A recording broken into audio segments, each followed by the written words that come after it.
இந்த நாளுக்குரிய தலைப்பு பயிற்சி, அதாவது ட்ரைனிங். ஆவியானவர் வரும்பொழுது முதலாவது அவர் நமக்கு செய்யக்கூடிய ஒரு செயல் என்னன்னு சொன்னா, சகல சத்தியத்துக்குள்ளும் முதல்ல நம்மள நடத்தணும். சத்தியம்னா என்ன நமக்கு தெரியணும், உண்மை அப்படின்னா என்னன்னு தெரியணும். உண்மை, சத்தியம், இது ரெண்டுத்துக்கும் வித்தியாசம் இருக்கு, அதை நம்ம புரிஞ்சுக்கணும். உண்மை அப்படின்னு சொன்னாக்கா, உண்மை சத்தியம் இது ரெண்டுக்கு வித்தியாசம் யாருக்காவது தெரியுமா? ரெண்டும் ஒத்து போவோம் அப்படியே, ஆனா சத்தியம் தான் ஜெயிக்கும். எப்படின்னு சொன்னா, 10 பேர் ரன்னிங் ரேஸ்ல ஓடுவாங்க, அது உண்மை. ஆனா முதலாவது வராம பாருங்க, அதுதான் சத்தியம்.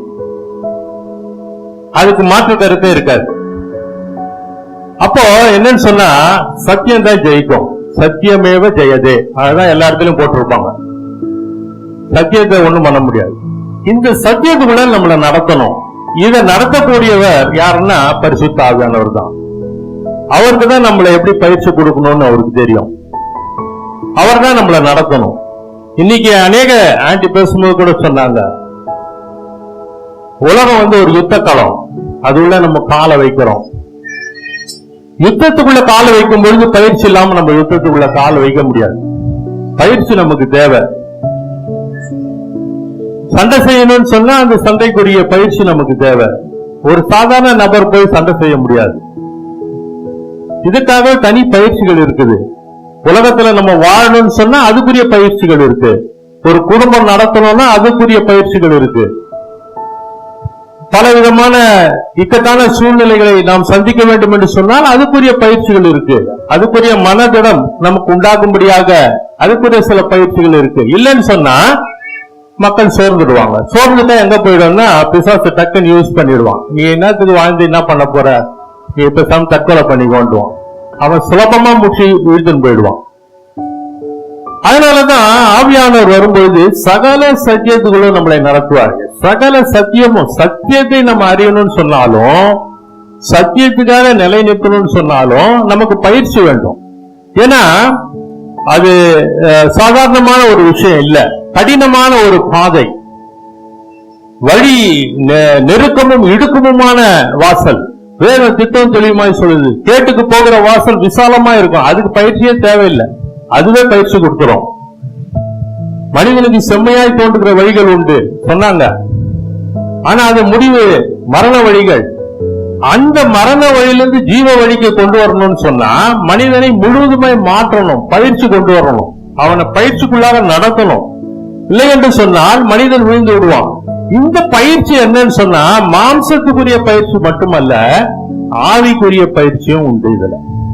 அப்போ ஒரு நபர் மாம்சத்திலையும் தேர்ச்சி அடையணும், ஆவியிலையும் தேர்ச்சி அடையணும். 2 விதமான காரியங்கள் ஒரே மனிதனுக்குள்ள நடக்கணும். அப்பதான் ஜீவனுக்குள் பிரவேசிக்க முடியும். வேதம் பாருங்க, திட்டமும் தெளிவுமாய் சொல்லுது. ஏசாயா எழுதின புஸ்தகம் 30ஆம் அதிகாரம் 21ஆம் வசனம்.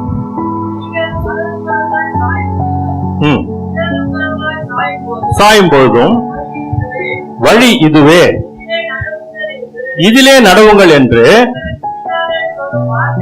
உங்களுக்கு பின்னாலே சொல்லும் வார்த்தையை உங்கள் காதுகள் கேட்கும். பாருங்க பிரியமானவர்களே, நாம் தேவனுக்குள்ளாக முதல் நடக்க ஆரம்பிக்கும் பொழுதுதான் நம்முடைய சரீர அவயவங்கள் அதுக்கு அந்த பயிற்சிக்குள்ளாக வரும். இப்ப வேத திட்டம் தெளிவா சொல்லுது, வலது பக்கம் இடது பக்கம் சாயும் பொழுது வழி இதுவே, இதில் நடவுங்கள் என்று சொல்லி உங்களுக்கு பின்னாலே சொல்லும் வார்த்தையை உங்கள் காதுகள் கேட்கும்னு சொல்றார். நம்முடைய காதுகள் பரிசுத்தமா இருந்தாதான் தேவனுடைய சத்தத்தை இது கேட்கும். உலகப்பூர்வமாவே இருக்குமே சொன்னா, ஒருவேளை நம்ம சினிமா பாட்டு கேட்க மாட்டோம், அல்லது வேற அசுத்தமான காரியங்கள் பேச்சுகளை கேட்காம இருப்போம். ஆனா உலக செய்திகள், உலக காரியங்களுக்குரிய செய்திகள், மற்ற நடைமுறையில் இருக்கக்கூடிய மற்றவர்களுடைய பிரச்சனைகளை அவங்களுடைய பிரச்சனைகள், அந்த வீட்டுல என்ன நடக்குது, இந்த வீட்டுல என்ன நடக்குது, அவங்க ஏன் சண்டை போட்டுக்கிட்டாங்க, சோ இப்படிப்பட்ட காரியங்களுக்கு அதிகமா காதுகள் போகும். அப்ப என்ன ஆகும்னு சொன்னா அதன் மூலமாக நம்முடைய காதுகள் அடைக்கப்படும். அது நமக்கு தெரியல. இதுக்கு தேவையில்லாதவங்களை போய் கேட்கணும்னு இல்ல, சாதாரண நடைமுறையில நடக்கக்கூடிய காரியங்களை நம்ம காது அடைச்சிடும். அப்ப என்ன நடக்குதுன்னு சொன்னா தேவனுடைய வார்த்தையை உட்புகுவதற்கு, தேவனுடைய சத்தம் நமக்குள்ள கேட்பதற்கு அது தடையா அமைஞ்சிருது. இது போய் ஒரு தடைக்கல்லாக உட்கார்ந்துரும். ஏன் சொன்னா கேட்கிற இந்த செய்திகள், அக்கம் பக்கத்து செய்திகள், அந்த வீட்டுல நடக்கிறது, இந்த வீட்டுல இந்த பிள்ளைக்கு என்ன ஆச்சு, அந்த பிள்ளைக்கு என்ன ஆச்சு, ஏன் அது அப்படி போச்சு இப்படி போச்சுன்னா இந்த எண்ணங்கள் உள்ளுக்குள்ள போயிடும். இந்த வார்த்தை உள்ளுக்கு போகும்போது எண்ணங்கள் செயல்பட ஆரம்பிக்கும் பொழுது காது மூடிடும். அப்ப ஆண்டவர் தட்டுற சத்தம் கேட்காது. ஆகையினாலதான் வேதம் திட்டம் தெரியுமா சொல்லுது, நம்முடைய காதுகள் எப்பொழுதும் தேவனுடைய செய்தியே கேட்டுக்கொண்டு இருக்கணும், தேவனுடைய வார்த்தையே கேட்டுக்கொண்டு இருக்கணும். சும்மா இருக்கிற நேரத்துல ஆண்டவருடைய பாடல்கள், பரிசுத்தவானுடைய பாடல்கள், தேவனுடைய வார்த்தை, அந்த வார்த்தையை கேட்டு அந்த வார்த்தையை தியானம் பண்ணி கொண்டே இருக்கணும். அப்போ தேவனுடைய சத்தம் நமக்கு கேட்கும். ஏன்னு சொன்னா தேவனுடைய சத்தம் பாத்தீங்கன்னு சொன்னா ரொம்ப மெல்லிய சத்தம். அந்த சத்தத்தை நான் தகுதி இல்லாதவன் கேட்கும்படியான கிருபை எனக்கு கற்றுத் தந்தார். மெல்லிய சப்தம்னா அந்த சப்தத்தை அதை எந்த இசையிலையுமே நீங்க வாசிக்க முடியாது. அவ்வளவு ஒரு அருமையான மெல்லிய சப்தம். அந்த சப்தம் காதுக்குள்ள இறங்கும் பொழுது பாத்தீங்கன்னா காண்டாமிருகத்துக்குரிய ஒத்த பலன் உள் வரும், சிங்கத்துக்கு ஒத்த தைரியம் வரும். இது அனுபவத்துல சொல்றேன் நான், இது என் வாழ்க்கையில நடந்தது. உங்களை எது பயமுறுத்தியதோ அதை நீங்க கூப்பிடுவீங்க, முன்னால வான்னு சொல்லி. அது என் வாழ்க்கையில நடந்தது. நான் உங்ககிட்ட பேசுறேன். விளையாட்டுல பெரியமானவர்களே, காதுகளை சுத்தமா வைக்கணும். அந்த சம்பவத்தை நான் பிற்பாடு வேற ஒரு இதுல பேசுறேன். இப்போ இது பயிற்சிக்குரிய காரியங்களை நான் பேசிக் கொண்டிருக்கிறேன். ஆகவே என்னன்னு சொன்னா நம்முடைய சரீரத்தில் இருக்கக்கூடிய செவி, முதல்ல அதை நம்ம சுத்தமா வைக்கணும். அந்த செவி எப்பொழுது தேவனுடைய சத்தத்தை கேட்கக்கூடியதா இருக்கணும். எப்படி ஒரு எஜமானுடைய சத்தத்துக்கு அவர்கள் வளர்ப்பும் பிராணி செவி சாய்க்கும், அதை போல ஷார்ப்பா இருக்கணும் நம்முடைய காதுகள் தேவனுடைய சத்தத்துக்கு. உலகப்பூர்வமான காரியங்களுக்கு தேவையில்லாதவர்களை கேட்டு நம்ம ஒன்னும் பண்ண போறது இல்ல. அவங்க வீட்டு பிரச்சனை, இவங்க வீட்டு பிரச்சனை கேட்டு நம்ம என்ன பண்ண போறோம்? நம்மளால உதவி செய்ய முடியும்னா கேட்டு செய்வோம், அதோட நிறுத்திப்போம். இல்லைன்னு சொன்னா தேவையில்லாததுக்கு செவி சாய்த்து ஒன்னும் பண்ண போறது இல்ல. தேவனுடைய வார்த்தையை நீங்கள் கேட்டுக்கொண்டிருப்பீர்கள் என்று சொன்னால் உங்களுக்குள் தேவனுடைய பலன் திடமாய் இறங்கும். அது உங்களை பயிற்சிக்குள்ளாய் நடத்தும். வேதம் சொல்லுது பாருங்க, ஏசாயா 48 அதிகாரம் 17 வசனம். ஏசாயா 48:17 சொல்கிறதாவது, பிரயோஜனமா இருக்கிறதை உனக்கு போதித்து. பாருங்க பிரியமானவர்களே, பிரயோஜனமானதை அவர் போதிக்கிறார் நமக்கு. நம்ம ஒரு கிறிஸ்தவனா வாழணும்னு சொன்னா பயிற்சி நமக்கு முக்கியமா தேவை. பயிற்சி இல்லாம நீங்க சாதாரணமா ஒரு கிறிஸ்தவனா இந்த பூமியில வாழ முடியாது. பேர் கிறிஸ்தவர்களா இருக்கலாம், ஆனா நீங்க ஒரு உண்மை கிறிஸ்தவரா இருக்கணும்னு சொன்னா நிச்சயமா நீங்க பயிற்சிக்குள்ள போயாகணும். பயிற்சிக்குள்ள போகாம நீங்க ஜெயிக்கவே முடியாது. பயிற்சி தான் உங்களை தேர்ச்சி அடைய செய்யும். அந்த தேர்ச்சி தான் உங்களை தகுதிப்பட வைக்கும். அந்த தகுதி தான் தேவனுடைய பார்வையில உங்களை எடுத்து நடத்துவதற்கு ஏதுவாக அது பிரயோஜனமா இருக்கும். இல்லைன்னு சொன்னா சாதாரண சின்ன விஷயத்திலேயே, ஒரு சின்ன காரியங்கள்லயே விழுந்து போகக்கூடிய சூழ்நிலை ஏற்பட்டுரும். அப்ப திருப்பியும் உங்களை எடுத்து மோல்டு பண்ணணும். திருப்பி நீங்க விழுந்துட்டீங்கன்னா திருப்பியும் எடுத்து மோல்டு பண்ணணும். அப்போ நேரங்கள் அதிகமாகும், காலங்கள் செல்லும், வயது போகும், நீங்க செய்ய வேண்டிய வேலைகளும் உங்க தடைப்பட்டு போகும். அப்போ தேவனுக்கு எவ்வளவு சஞ்சலமா இருக்கும் கொஞ்சம் யோசிச்சு பாருங்க. இளம் பிராயத்திலேயே நீங்க அதிகமாக தேவனை கெட்டியா பிடிச்சுக்கணும். அதாவது சின்ன பிள்ளைங்களை ஆரம்பத்திலேயே அவங்கள கர்த்தருக்குள்ள நடத்தணும். வேத வார்த்தைகளை படிக்க வைக்கணும். வேத செய்தியை கேட்க வைக்கணும். நீங்க பாத்தீங்கன்னு சொன்னா இங்க சின்ன பிள்ளைங்க எல்லாம் விளையாடிக்கிட்டு இருக்காங்க. நீங்க சிபிஎம் சர்ச்சுக்கு போய் பாருங்க, அல்லது வேற ஏதாவது ஒரு பெண்டிகாஸ்டல் சர்ச்சுக்கு போய் பாருங்க. சின்ன பிள்ளைகளுக்கு என்ன வேலைன்னு சொன்னா, அவங்க கையில ஒரு புக்கும் பென்சிலும் கொடுத்துருவாங்க, பேனாவும் கொடுத்துருவாங்க. என்ன ரெஃபரன்ஸ் சொல்றாங்களோ அந்த ரெஃபரன்ஸ் பிள்ளைங்க எழுதணும். என்ன ரெஃபரன்ஸ் சொல்றாங்களோ அந்த ரெஃபரன்ஸ் பிள்ளைங்க எழுதணும். ஸ்கூல் படிக்க ஆரம்பிச்சிட்டாங்கல்ல, அப்ப என்னன்னு சொன்னா பிள்ளைங்க நீங்க பாத்தீங்கன்னா உட்காந்து கவனிச்சுக்கிட்டே இருப்பாங்க. ரெஃபரன்ஸ் சொன்னது டக்கு டக்கு டக்கு டக்குன்னு எழுதும் அந்த பிள்ளைங்க. எத்தனை பேர் கவனிச்சிருக்கீங்க? விளையாட்டு இல்ல பிரியமானவர்களே, நம்மளுடைய பிள்ளைகளை ஜாக்கிரதையா வளர்க்கணும்.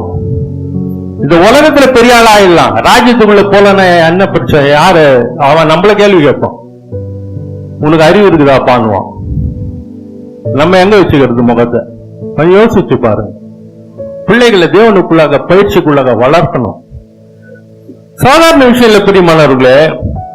ஸ்மித் விகில்ஸ்வர்த் சாதாரண ஒரு மனுஷன் இல்ல, அவரும் விசுவாசிகள்ல ஒரு மிகப்பெரிய தேவனுடைய மனுஷன். அவங்க சின்ன வயசுல இருந்து அவருடைய புஸ்தகத்துல எழுதியிருக்காரு. அவங்க காட்டு பகுதியில தான் வாழ்ந்தவங்க, கிராம சூழ்நிலை, காட்டு பகுதி. ஒரு ரிமோட் பிளேஸ்ல தான் அவங்க அவருடைய வீடு. அவர் அங்க இருக்கக்கூடிய சின்ன பிள்ளைகளும் சேர்ந்து என்ன பண்ணுவாங்கன்னு சொன்னா, குருவி கூட்டுல போயிட்டு அது முட்டை இருக்கா, அது குஞ்சு பொரிச்சிருக்கான்னு சொல்லி பார்ப்பாங்க. அதுக்கு அவங்க என்ன பண்ணுவாங்கன்னு சொன்னா, முதல்ல சேர்ந்து உட்கார்ந்து ஜெபம் பண்ணுவாங்களாம். அந்த சின்ன பிள்ளைகளா இருக்கும் பொழுது ஜெபம் பண்ணும் போது யாராவது ஒருத்தருக்கு சத்தம் கேட்குமா, எழுந்து நட அப்படின்னு சொன்னதும் அவங்க சொல்லுவாங்களாம், நாங்க ஆண்டோடைய வார்த்தை கட்சிருக்கு, எழுந்து நடக்க சொல்றாரு. நடக்கும் பொழுது ஆண்டவர் வலது பக்கம் போ, இடது பக்கம் போ, நேரா போ, டர்ன் பண்ணு, பெண்ட் அடு அப்படின்னு சொல்லி போகும்போது கரெக்டா அந்த சத்தத்துக்கு கீழ்ப்படிஞ்சு கீழ்ப்படிஞ்சு கீழ்ப்படிஞ்சு போய் அந்த மரத்தை நண்டை போய் நிப்பாங்களாம். அப்போ மேலே பாருன்னு சொல்லி ஒரு வார்த்தை வரும்பொழுது பார்த்தா அந்த இடத்துல ஒரு குருவி கூடு இருக்கும், அல்லது ஒரு பறவையினுடைய கூடுகள் இருக்கும். இப்படியாக தேவனுடைய வார்த்தையில பழகி பழகி பழகி வந்தவங்க.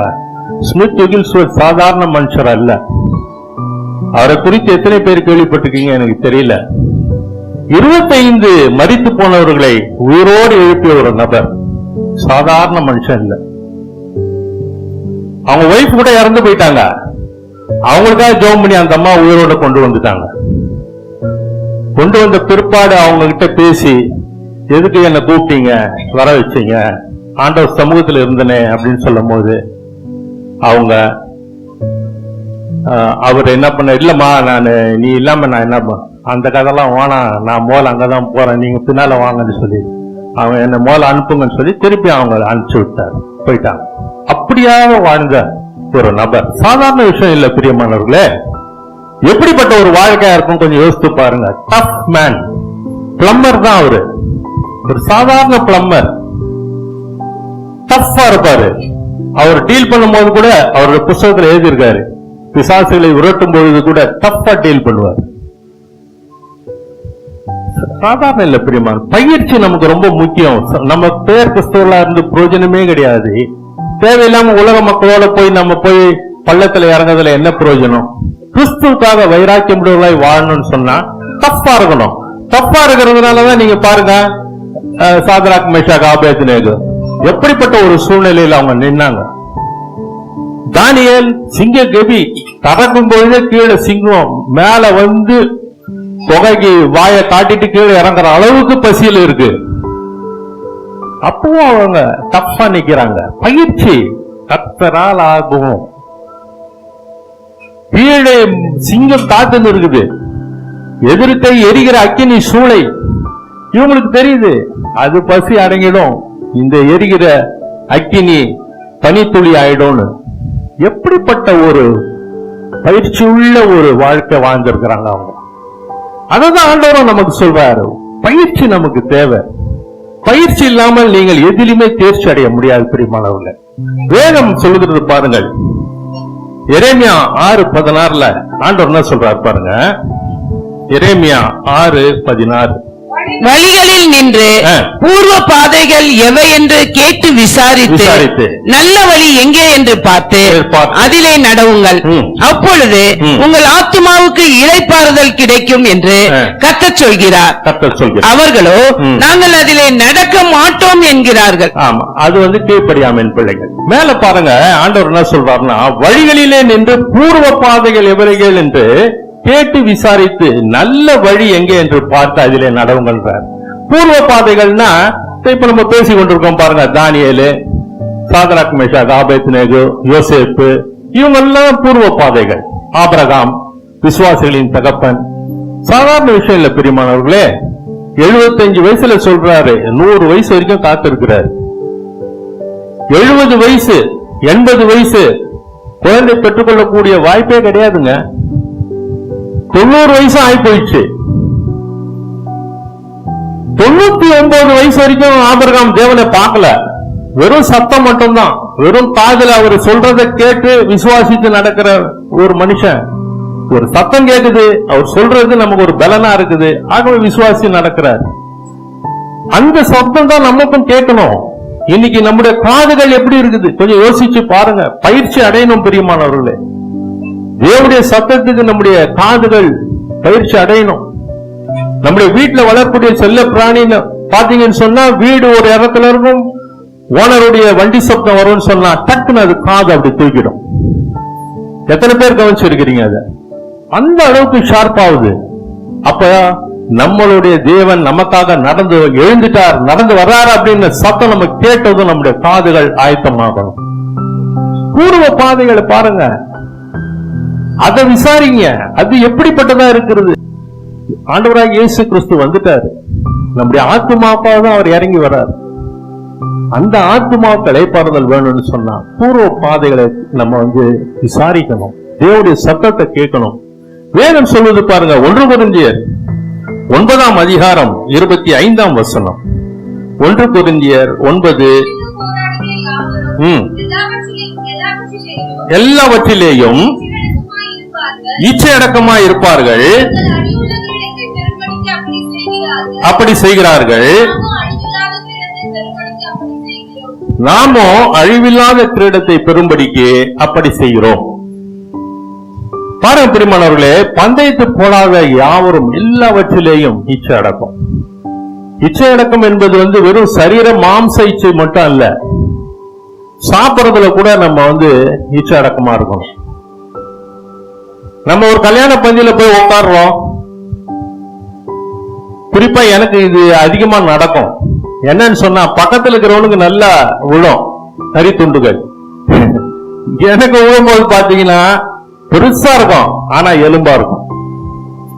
எனக்கு ஒரு மாதிரி ஆயிடும். பட் இருந்தாலும் ஆண்டவர் என்ன சொல்றாரு பாருங்க, போதுன்ற மனதோடு இருன்வார். அது பக்கத்துல இருக்கிற ஒரு துண்டு முழுமையா இருக்கும், அது ஒன்னே எனக்கு போதுமா இருக்கும். பயிற்சி தான். சில நேரங்கள்ல நம்ம அதை நம்மளால அது சகித்துக் கொள்ள முடியலன்னா, எங்க போறான் முதல்ல அவனை பிடிச்சி துண்டை போட சொல்லணும், பீஸ் போடுன்னு சொல்லணும். விடாது, அதுலயும் இச்சை அடக்கம்,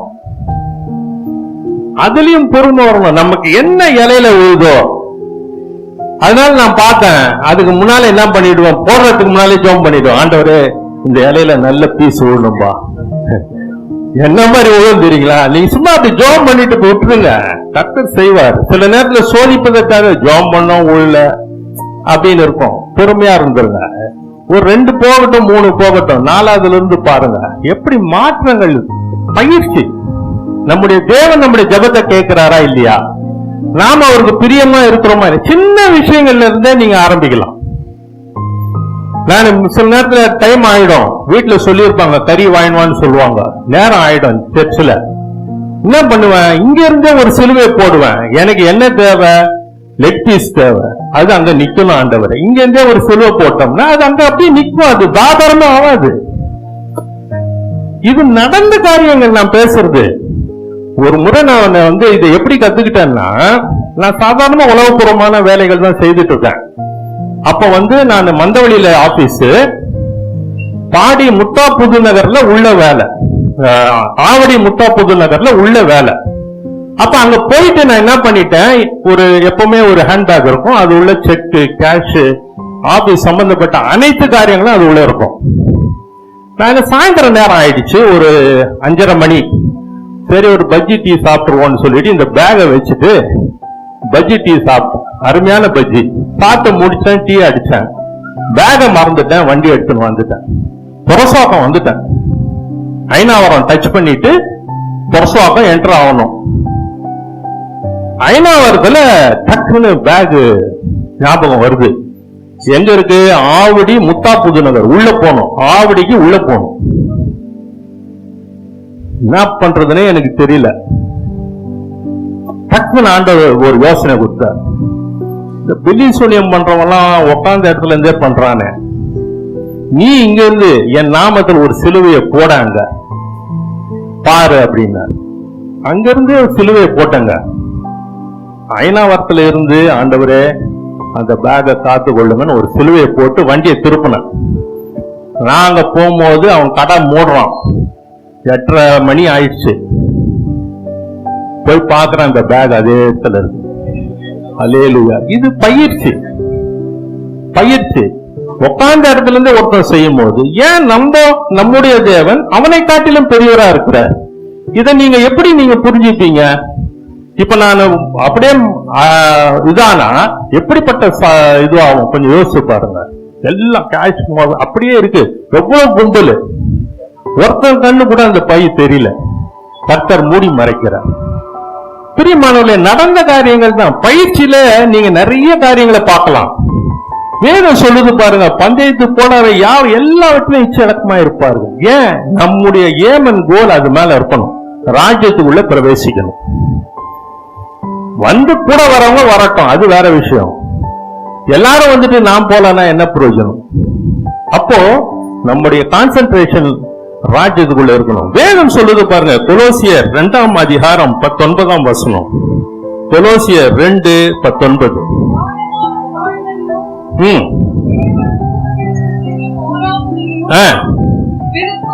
விருப்பமுற்று காணாதவைகளிலே துணிவாய் நுழைந்து தன் மாம்ச சிந்தையினாலே வீணாய் இருமாப்பு கொண்டிருக்கிற எவனும் உங்கள் பந்தய பொருளை நீங்கள் இழந்து போகும்படி உங்களை வஞ்சியாதிருக்க பாருங்கள். பாருங்க பிரியமானவர்களே, இதுல ரொம்ப முக்கியம் என்னன்னா மாயமான தாழ்மை. தாழ்மையில மாயத்தன்மை இருக்குது. ஆனா ஆண்டவராகிய இயேசு கிறிஸ்துவுடைய தாழ்மையை பாத்தீங்கன்னா மெய்யான தாழ்மை. அவரை எப்போ நீங்க எதுல பாத்தீங்கன்னாலும் சரி, எந்த செய்கையில பாத்தீங்கன்னாலும் சரி, அவர் குனிந்து தொட்டு அப்படின்னு வேதம் சொல்லும். இயேசு குனிந்து தொடர்ந்து ஒரு குஷ்ரோகியை சுகமாக்கணும்ன்ற அவசியமே கிடையாது. வேதம் சொல்லும் அவர் குனிந்து தொட்டு. மத்தேயு எழுதின சுவிசேஷம் 8ஆம் அதிகாரத்தில் இருக்கும். மலையிலிருந்து இறங்கி வரும்பொழுது வருவான், குனிந்து தொட்டு எனக்கு சித்தம் உண்டு சுத்தமாகுன்னு சொல்ல. அப்போ என்ன நடக்குதுன்னு சொன்னா, அவர் குனிந்து தொடணும் இல்ல, ஒரு வார்த்தை சொன்னாலே நடந்துடும். அவருடைய அன்பு அவனை தொடுறாரு. அந்த சீழ் பசை எல்லாம் கையில ஒட்டும், ரத்தம் கலந்த சீழ் ஒட்டும். விளையாட்டு இல்ல பிரியமானவர்களே. வேதம் சொல்வது பாருங்க, மாயான தாழ்மை. அது இந்த செல்செயர் பரிசெயர் மாதிரி எவனுமே தொடமாட்டான், தொடாமலே பேசுவானுங்க. அது வேற விஷயம். மாயான தாழ்மை. எல்லா மற்ற இதுங்கெல்லாம் பாத்தீங்கன்னா வெறும் மாயான தாழ்மை தான். கிறிஸ்தவ மார்க்கத்துல மட்டும்தான் உங்களுக்கு மெய்யான தாழ்மை நீங்க பார்க்க முடியும். மதர் தெரேசா அதுக்கு ஒரு எடுத்துக்காட்டு. லெப்ரசி மிஷன்ல நீங்க பாத்தீங்கன்னா அது ஒரு எடுத்துக்காட்டு. விளையாட்டு இல்ல. மிஷன் டு த பிளைண்ட் எடுத்துக்காட்டு. லிட்டில் டிராப்ஸ் ஒரு எடுத்துக்காட்டு. நீங்க போய் பாருங்க, லிட்டில் டிராப்ஸ்ல எல்லாம் வயதானவர்கள் அவங்கள ஒரு வயதானவர்கள் சொந்த அம்மா அப்பாவை பாக்குறது எவ்வளவு கஷ்டம். எத்தனையோ நூற்றுக்கணக்கான ஆயிரக்கணக்கான மக்களை பாக்குறாங்க லிட்டில் டிராப்ஸ்ல. விளையாட்டு கிடையாது பிரியமானவர்களே. தேவ தூதர்கள் செய்யும் ஆராதனையிலும் விருப்பமுற்றுன்னு வேதம் சொல்லுது. என்னன்னு சொன்னா, உலகத்தோட ஒற்றி போறது, பிசாசுடைய பயமுறுத்துதலுக்கு ஒற்றி போறது, அவனுடைய தந்திரமான காரியங்களுக்கு ஒத்து போறது. வேதம் என்ன சொல்லுது பாரு, விருப்பமுற்று காணாதவைகளிலேயே துணிவாய் நுழைந்து, என்னன்னே தெரியாது, துணிவா உள்ள போயிடுவான். அது எவ்வளவு மோசமானது, பயங்கரமானது, படுகொலியில கொண்டு போய் சேர்க்கக்கூடியது, அந்த எண்ணமே இருக்காது, உள்ள போய் பூந்துரும், மாட்டிக்கிறாங்க. மாட்டிக்கிட்ட பிற்பாடு மாம்ச சிந்தல வீணாய் இருமாப்பாய் போற பயிற்சி கிடையாது. அடுத்து ஒரு எதிராளி நம்ம மிரட்டுறான்னு சொன்னா, அவன் அவன் வேதம் சொல்றது அவன் பலவான்னு சொல்லுது. அப்படி இருக்கும் பொழுது பலவான நீங்க எதிர்க்கணும்னா நீங்க உள்ள இன்னும் பலமாகும். அதுக்கு உங்களுக்கு பயிற்சி வேணும். பயிற்சி இல்லாம நீங்க முன்னால போய் நிக்க முடியாது. நீங்க பாருங்க, வேதத்தின் அடிப்படையில பாருங்க என்ன சொல்லுதுன்னா, 1 சாமுவேல் 17ஆம் அதிகாரம் 45ஆம் வசனம் பாருங்க. அதற்கு தாவீது பெலிஸ்தரை நோக்கி, நீ பட்டயத்தோடும் ஈட்டியோடும் கேடகத்தோடும் என்னிடத்தில் வருகிறாய், நானோ நீ நிந்தித்த இஸ்ரவேலுடைய இராணுவங்களின் தேவனாகிய சேனைகளுடைய கர்த்தரின் நாமத்திலே உன்னிடத்தில் வருகிறேன். பாருங்க பெருமானுல, இவன் 7 அடிக்கு மேல உயரம், நல்ல பலசாலி. வேதம் அவனுடைய ஒவ்வொரு ஆயுதங்களையும் விவரிக்கும், அவ்வளவு வெயிட். அப்படிப்பட்ட ஒரு நபர், அவனுக்கு பயனா என்னன்னே தெரியாது. அவன் தான் அந்த பெலிஸ்தருடைய தலை ஏறக்குறைய. அவன் வந்து நிக்கிறான். தாவீது சின்ன பிள்ளை, சின்ன பையன். ஆனா தாவீது பாருங்க, நீ பட்டயத்தோடு ஈட்டியோடு வருகிறார், நானும் நீ நிந்திக்கிற இஸ்ரவேலுடைய ராணிகளின் தேவனாய் இஸ்ரவேலின். காரணம் என்னன்னு சொன்னா, இங்க என்ன நடக்குதுன்னா, ஆடு மேய்க்கும் பொழுது சிங்கம், கரடி போன்ற மிருகங்கள் வருவது, அத தாவீது அந்த ஆடுகளை பாதுகாத்து அந்த சிங்கத்தை பாருங்க, அதன் மேல் பாய்ந்து அதன் தாடியை பிடித்து அதை அடித்து கொண்டு போட்டேன்னு சொல்றான். கமா போட்டிருப்பாங்க, அதன் தாடியை பிடித்துன்னு சொன்னா அது பிடிச்சு வாயை கிழிக்கணும். அப்ப எப்படிப்பட்ட பலன் அவனுக்குள்ள, ஆவியானோருடைய பலன், பயிற்சி. அப்ப ஆவியானோர் அவனுக்குள்ள வரணும்னு சொன்னா, அவன் எந்நேரமும் தேவனை துதித்து கொண்டும் ஸ்தோத்தரித்து கொண்டும் தேவனை மையப்படுத்திக் கொண்டோம், தேவனுடைய வார்த்தையை தியானித்துக் கொண்டு இருக்கக்கூடிய ஒரு நபராய் காணப்படணும். உலகத்துக்குரிய நபராய் காணப்படாமல் தேவ ராஜ்யத்துக்குரிய நபராய் நாம் காணப்படணும். கஷ்டமான காரியங்கள் தான், பட் இருந்தாலும் பயிற்சி தான் நம்மளை முழுமையடைய செய்யும். வேத திட்டமும் தெளிவா சொல்லுது. இந்த பயிற்சி அவனுக்கு இல்லைன்னு சொன்னா, அவன் கண்டிப்பா அந்த கோலியாத்துக்கு முன்னால் அவன் நின்றுக்க முடியாது. யோசிச்சு பாருங்க. அவன் சொல்றான், நீ நிந்தித்த இஸ்ரவேலின் தேவன் சொல். காரணம் என்னன்னா, அன்றைக்கு அந்த இஸ்ரவேலின் தேவனாகிய பரிசுத்த ஆவியானவர் ஆண்டவராகிய இயேசு கிறிஸ்து அவனுக்குள் வந்து அந்த சிங்கத்தின் தாடியை பிடித்து கிழித்து அதை கொன்று போட செய்யாமல் இருந்திருந்தால் அவனுக்கு அந்த தைரியம் வந்திருக்காது. அவர் அதை செய்ய வல்லவராக இருக்கிறார்ன்றதுனால்தான் இங்க சொல்றான், நீ நிந்தித்த இஸ்ரவேலி, நீ என் தேவனை நீ நிந்திச்சல்ல, அதே தேவன் இப்போ உன்னை என்ன பண்றாரு பாரு. ஒரே கல்லுதான், மண்டை பொத்துன்னு போயிடுச்சு. முன்னால அடிக்கிறான், ஆனா விழ வேண்டிய ஆள் பின்னாலதான் விழணும். ஆனா அவனுக்கு முன்னால வந்து வணங்கி விழுவோம். அதுல ரகசியம் இருக்கு, அதெல்லாம் விளையாட்டு இல்ல. எப்படிப்பட்ட ஒரு சூழ்நிலை பாரு. வேத திட்டம் தெளிவாய் சொல்லுது. காரணம் என்னன்னு சொன்னா, சங்கீதம் 16ஆம் அதிகாரம் 8ஆம் வசனம் என்ன சொல்லுது பாருங்க. சங்கீதம் 16:8, எப்பொழுது எனக்கு முன்பாக வைத்திருக்கிறேன் இருக்கிறபடியால் நான் அசைக்கப்படுவதில்லை என்ற. எப்போது எனக்கு காரணம் என்னன்னா, பயிற்சி தந்தவரை எப்பவும் முன்னால வச்சுக்கணும். நமக்கு பயிற்சி தந்து நம்மை ஒரு தகுதியுள்ள நபராய் ஆண்டவர் மாற்றுகிறார் சொன்னா, எப்பொழுதும் நம்ம ஆண்டவர் அவர் நமக்கு முன்பாக இருந்துக்கினே இருக்கணும். அதான் சொல்றான், அவர் என் வலது பாசத்தில் இருக்கிறபடியா நான் அசைக்கப்படுவதில்லை. அப்படிப்பட்ட ஒரு தகுதியுள்ள பயிற்சியை நாம் பெற வேண்டும் பிரியமானவர்களே. வேதம் என்ன சொல்லுது பாருங்க. நீதிமொழிகள் 6ஆம் அதிகாரம் 6ஆம் வசனம். நீதிமொழிகள் 6:6.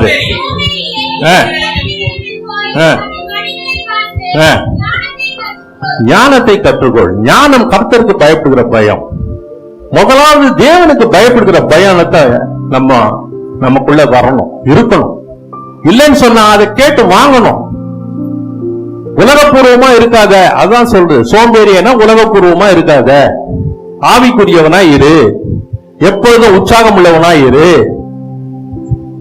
மாம்சம் பலவீனமானது, ஆவியோ உற்சாகம் உள்ளது. உலகப்பூர்வமா இருந்துராத, வீணாய் போயிடாத.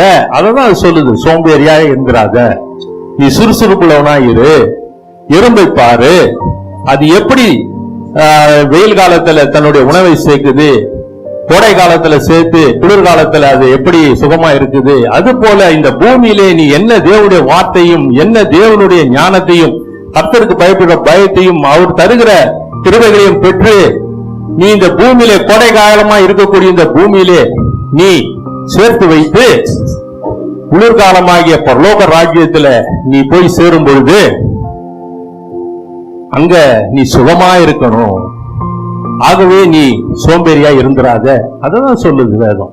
எல்லாருமே உழைச்சிக்கிட்டு தான் இருக்கிறோம், யாரும் சோம்பேறியா இல்ல. ஆனா இதனுடைய அர்த்தம் விசேஷமானது. பிரியமானவர்களே, வேதம் என்ன சொல்லுது பாருங்க. நீதிமொழிகள் 21 அதிகாரம் 31 வசனம்.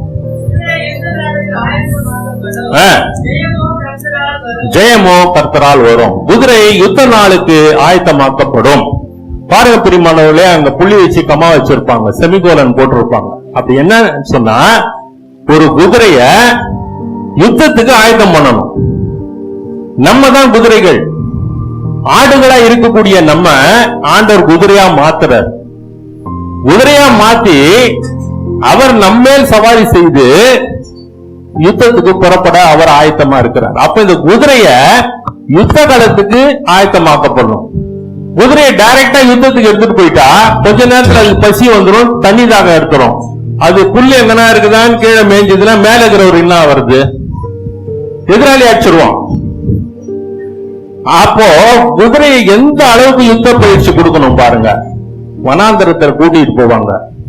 வனாந்தரத்துல கூட்டிட்டு போய் நல்ல தூரம் கூட்டிட்டு போயிட்டு கொண்டு வந்து தண்ணி கொடுப்பாங்க. முதல் முறை நிறைய குடிக்கும், மீண்டும் கொஞ்ச நாள் கூட்டிட்டு போய் விட்டும் போது கொஞ்சம் குறைவா குடிக்கும். அடுத்த முறை வந்து தண்ணிய பார்த்து அது தண்ணிய குடிக்காது. வனாந்திர பழக்கம். அடுத்து காடுகளுக்குள்ளற எதிர வரக்கூடிய கரடியோ சிங்கத்தையோ யானையோ கண்டு குதிரை அஞ்சக்கூடாது. மலை ஏறக்கூடிய பழக்கங்கள், கடினமான சூழ்நிலை ஏறி ஓடணும், அதுக்குரிய பழக்கம். குதிரை யுத்த நாளுக்கு ஆயத்தமாக போடும். அப்போ எதிர்க்க வரக்கூடிய நபர்களை கண்டு குதிரை பயப்படக்கூடாது, எகிரணும், எகிரி போகணும். அப்பதான் அதன் மேல் அமர்ந்திருக்கிறவர் யுத்தம் செய்ய முடியும். குதிரை ஒரு இடமா நின்றுச்சுன்னா ஒண்ணும் பண்ண முடியாது. அப்ப நம்ம மீது சமாதி செய்யக்கூடிய தேவன் எப்படிப்பட்ட எதிர்பார்ப்போடு இருக்கிறார் பாருங்க. அப்ப எப்படிப்பட்ட பயிற்சிக்குள்ளாக நம்ம போகணும். நம்ம சாதாரணமா இன்னும் உட்கார்ந்துகிட்டு காலத்தை வீணாக்கிட்டோம்னா என்ன பண்ண போறோம்? யாத்திராகமம் 34 கடைசியில என்ன சொல்லுது? வெறும் கையோட ஒருவனும் என் சந்நிதிக்கு வரக்கூடாதுன்னு சொல்லுது. நான் ஏன் வசனத்துல சொல்லணும்னா அதை எடுக்க வேணான்றதுக்காக தான். ஒருவனும் என் கையோட வெறும் கையோட என் சந்நிதிக்கு வரக்கூடாதுன்றார் ஆண்டவர். விளையாட்டு இல்ல பிரியமானவர்களே. அப்ப நம்ம என்ன எடுத்துட்டு போவோம்? ஆத்துமாக்களை ஆதாயம் பண்ணி ஆகணும். யுத்த களத்துல குதிரையா நம்ம மாறணும். இந்த பூமியில இப்ப இருக்கக்கூடிய சூழ்நிலையை நம்ம பயப்படக்கூடிய சூழ்நிலைகளை போய் விழுந்துடுறோம், பயப்படுறோம். அந்த கவர்மெண்ட் வந்தா, இந்த கவர்மெண்ட் வந்தா, எந்த கவர்மெண்ட் வந்தா நமக்கு என்ன? ஆண்டவர் சித்தம்னா அந்த கவர்மெண்ட்ல இருக்கிறவங்க மாறிட்டு போறான், ஆண்டவர் ஏத்துக்கிறான். நம்ம யுத்த குதிரை, அதை மறந்துடக்கூடாது. அப்ப கடுமையான பயிற்சி நமக்கு வேண்டும். கடுமையான பயிற்சி இல்லாமல் நாம ஜெயிக்க முடியாது பிரியமானவர்கள். தேவனுடைய கிருபை நமக்கு அதிகமா இருக்குது. கர்த்தர் காத்து கொண்டிருக்கிறார் வேதம் சொல்லுது.